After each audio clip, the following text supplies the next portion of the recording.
আমরা এখন দাঁড়িয়ে আছি 5 স্টার স্পোর্টিং ক্লাবে। পেয়ে গিয়েছি মানসদাকে। মানসদা হচ্ছে একজন থিম আর্টিস্ট। দাদার কাছ থেকে জেনে নেব ওনার ভাবনা। দাদা নমস্কার। নমস্কার। হ্যাঁ, এই বছর প্রথমেই তোমাদের চ্যানেলকে জানাই কালী পুজো এবং দীপাবলির প্রাক শুভেচ্ছা অভিনন্দন।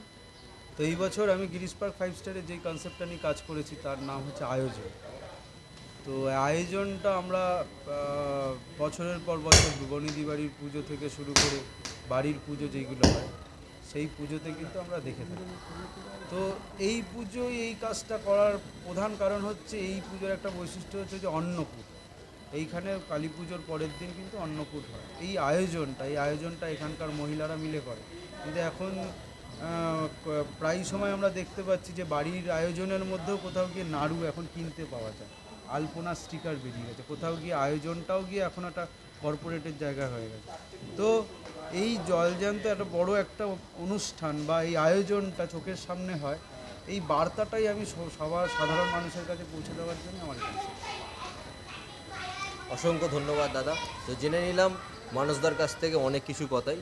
দেখতেই পাচ্ছেন 5 স্টার ক্লাবের অনেক সুন্দর সুন্দর ডেকোরেশন। এবছরে ওনাদের থিম হচ্ছে অন্নকূট।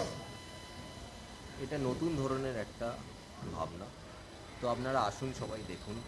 দেখা হচ্ছে নতুন ভিডিওতে। তো তার জন্য পুজো ক্লিক্সকে সাবস্ক্রাইব করতে হবে, লাইক করতে হবে এবং ফলো করতে হবে। Thank you.